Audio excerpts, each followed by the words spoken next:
7:34, conectado ya el ministro de Relaciones Exteriores, el canciller Alberto Van Claver, en esta mañana acá en Mesa Central. Canciller, ¿cómo está? Muy buenos días. Muy buenos días, Iván. Muy Gracias. bien, gracias. Qué bueno, gracias por estar con nosotros hoy día. En un momento de alta preocupación, de tensión mundial, ¿cómo aprecia la Cancillería lo que está pasando a nivel internacional, canciller? Bueno, por supuesto estamos siguiendo todo con mucho interés y con mucha atención. La situación es muy compleja, nos preocupa enormemente el escalamiento del conflicto en el Medio Oriente. Creemos que eso puede tener consecuencias extremadamente negativas, en primer lugar para la paz y la seguridad internacional, que creemos que en este momento está precisamente en juego y nos alarma la situación. Y en segundo lugar, también desde el punto de vista económico, porque obviamente todo esto está produciendo disrupciones muy significativas, sobre todo en lo que respecta al precio de los hidrocarburos. Y eso, en definitiva, termina afectando a países que están muy alejados del escenario de conflicto, como es el caso de Chile. Claro, ahí hay preocupación por el cierre del estrecho de Hormuz que podría dictaminar Irán. ¿Hay alguna maniobra o algún recurso que la comunidad internacional pueda echar mano para evitar algo como eso? Bueno, yo imagino que sí, hay una serie de países cercanos o países que tienen un comercio muy importante con toda la zona del Golfo que están actuando. Están obviamente los países europeos que están mucho más cerca del escenario de conflicto, pero por otra parte también hay que tomar en cuenta que China, Japón, Corea del Sur, en fin, y la India dependen también de una manera muy significativa del abastecimiento de petróleo que procede justamente de la zona del Golfo. Y puedo imaginarme que esos países, algunos de los cuales tienen relaciones bastante normales con Irán, están ejerciendo presión para que no suceda lo peor. Y hay algunas, digamos, posibilidades intermedias, como que se trate, por ejemplo, de un bloqueo de carácter parcial, solamente en la parte correspondiente a las aguas iraníes, pero incluso una medida así va a generar inestabilidad, disrupciones, y eso ya se está viendo en los mercados internacionales, ¿no? Claro. Los mercados que ya están funcionando, sobre todo en el continente asiático, están registrando bajas significativas y eso obviamente repercute en todo el mundo. Estamos con el canciller Alberto Van Claveren. En ese contexto, ¿cómo hay que entender la declaración del presidente a través de X el sábado en la noche condenando el ataque norteamericano? Bueno, la verdad es que es una posición de principio que a nadie puede sorprender. Chile siempre se ha opuesto al uso de la fuerza. Creemos que el camino para resolver conflictos tan serios como el que está ocurriendo entre Irán, Israel y otros países es el de la negociación. Y lamentamos profundamente que justamente se haya abandonado el camino de la negociación y se haya optado por una medida de fuerza y de la cuya efectividad también, pues, digamos, podemos tener dudas. Es una posición de principio, no es primera vez que Chile adopta una posición de esas características. Recuerdo sobre todo el caso del año 2003, cuando en una situación también muy compleja desde el punto de vista internacional, Chile mantuvo una posición de principio y en un momento en que además nosotros teníamos un papel importante frente a esa situación, me refiero al intento, a todo lo que fue previo a la invasión de Irak, Mm. y nosotros estábamos en el Consejo de Seguridad en esa época y el presidente Lagos tomó una posición de principio que fue compleja, pero que al final yo creo que fue comprendida por la comunidad internacional. ¿Y esos mismos principios son los que están en juego? ¿Los mismos que llevaron a Lagos a Eh, negar el voto en el Consejo de Seguridad son los que se bueno, aplican ahora? son situaciones diferentes, pero el principio es el mismo, ¿no? Es, digamos, la oposición al uso de la fuerza y justamente optar por el camino de las negociaciones. Y para eso creemos que está la diplomacia y creemos que efectivamente siempre hay un espacio para la negociación. La oposición política acá en Chile dice que el presidente se apresuró con el tuit respecto a al ataque. Bueno, la verdad no quiero entrar en una disputa, es decir, obviamente el presidente es el conductor de las relaciones internacionales y bueno, la verdad es que hay también otros países que se han expresado en tiempos relativamente similares, eh, sobre todo, por ejemplo, está el caso de Brasil, la definición chilena frente al conflicto es bastante similar a la de Brasil. Yo he estado en contacto incluso con el canciller de Brasil, posteriormente, obviamente, a las declaraciones, y la verdad es que hay bastante coincidencia en nuestra apreciación de la situación. Una cosa que técnicamente llamó la atención que el presidente se refiriera a centrales nucleares porque se entiende que es ilegal atacar centrales nucleares que producen energía, pero estas centrales atacadas por Estados Unidos aparentemente tienen el carácter de instalaciones militares donde se estaba enriqueciendo material como para tener un armamento atómico. ¿En ese mismo sentido se puede hablar de una cuestión ilegal, como ha dicho el presidente? Sí, porque cualquier ataque a una instalación nuclear obviamente requiere de una prudencia enorme. En ese sentido, la normativa de la Organización Internacional de Energía Atómica es bastante clara. No solamente esa normativa se aplica a centrales nucleares propiamente tales que generan electricidad, sino que también a instalaciones nucleares, porque básicamente el peligro es bastante similar, es decir, el peligro de que haya que efectivamente una fuga de material radioactivo y que obviamente también puede corresponder a una instalación nuclear que no tenga las características de una central nuclear propiamente tal. Hay una normativa internacional que es aplicable en esta materia y creemos que esa normativa responde a un fin que es absolutamente legítimo y que es que evitar, ¿no es cierto?, fugas de radiación nuclear que afecte a la población civil, en fin. Mm. Y en el caso de Irán, bueno, Irán niega de que se trate de instalaciones de carácter militar.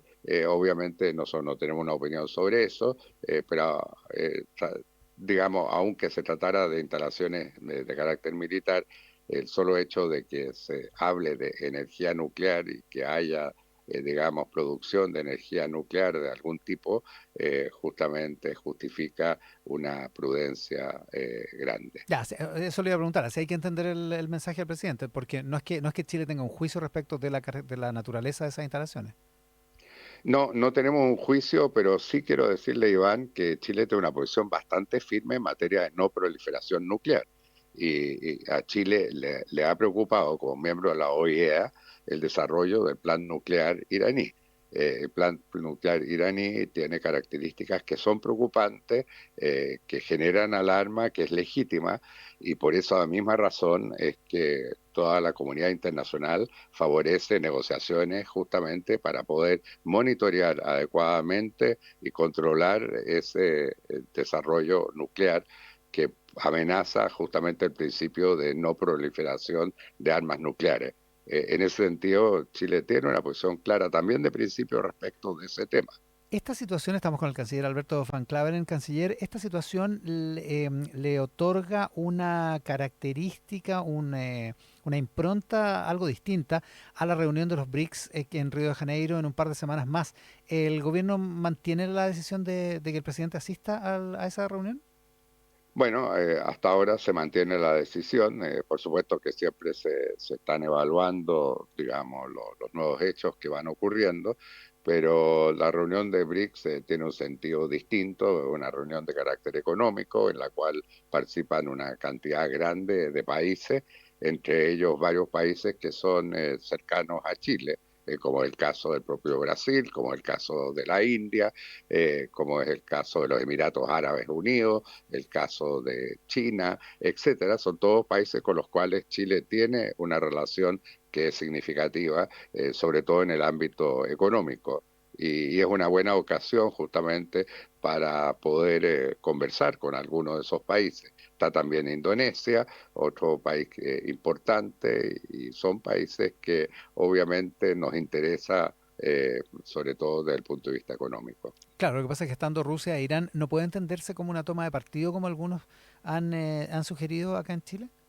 Bueno, nosotros asistimos solamente como invitados, es decir, como, si se quiere, observadores. La verdad es que, digamos, no vamos a participar en las negociaciones de una declaración en absoluto y como país invitado nos vamos a mantener al margen de las negociaciones internas de los BRICS. Chile, por decirlo así, mantiene su neutralidad, independientemente de la crítica al ataque del sábado, digamos. Claro, por cierto, y como le digo, a nosotros nos preocupa el desarrollo nuclear iraní.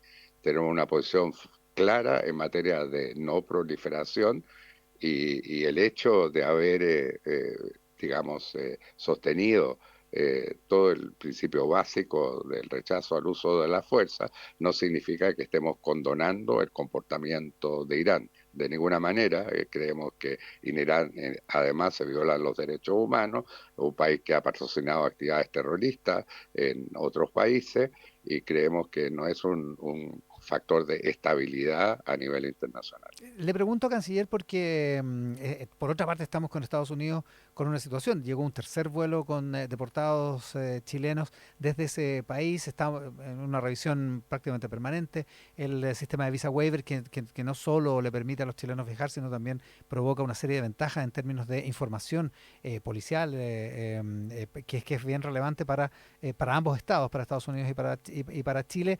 Es una situación delicada con Estados Unidos, ¿o no? Bueno, obviamente siempre las relaciones con las grandes potencias son relaciones complejas, pero digamos los temas que usted ha mencionado son temas que van por canales separados. Yo hace varias semanas atrás tuve una conversación muy positiva con el secretario de Estado de Estados Unidos, Marco Rubio, y justamente yo diría que se mantuvo la relación a un nivel absolutamente normal. Se le ha criticado al presidente porque no le contestó el teléfono a Marco Rubio.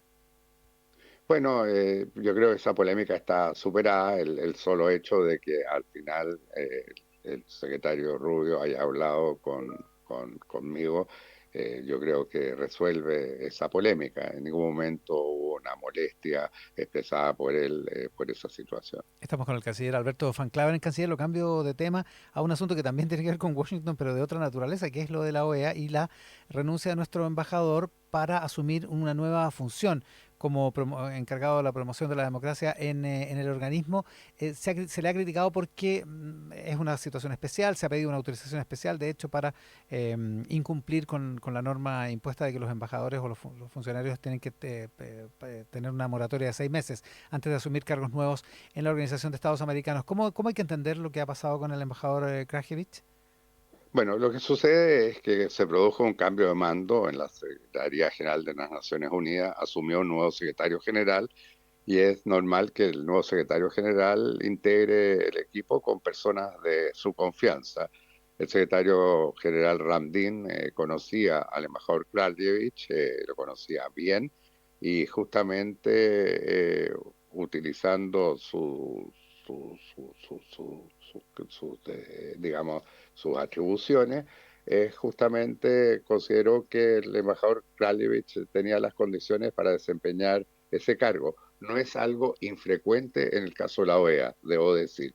En el caso de la OEA es absolutamente normal de que un nuevo secretario general designe en funciones de su confianza a embajadores, personas que estén desempeñando funciones en representación de sus respectivos países en la OEA. De hecho, hay varios precedentes, algunos de ellos recientes, e incluso el caso de Kraljevic no es el único caso.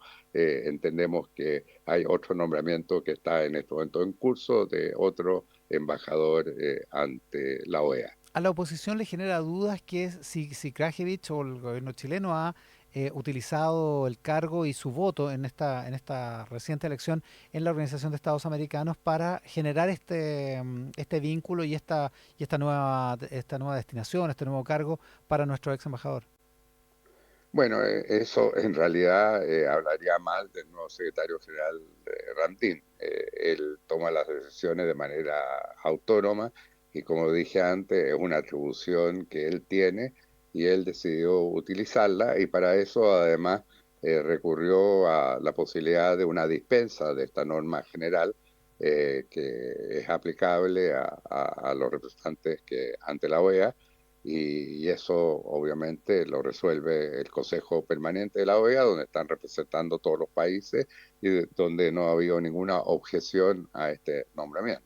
Pero esta es una prerrogativa del secretario general de la OEA, ¿o el gobierno ha tenido alguna gestión en esto para favorecer al embajador? No, es una prerrogativa del secretario general de la OEA. ¿Va a ser reemplazado el embajador? Probablemente sí. El canciller Alberto Van Claver, el canciller sé que tiene otro compromiso, así que tenemos que liberarlo. Le agradezco muchísimo la gentileza de estar esta mañana con nosotros. Muchas gracias, Iván. Que esté muy bien. El Hasta canciller, luego. hasta luego. El canciller Alberto Van Claver en esta mañana aquí en Mesa Central. Estás escuchando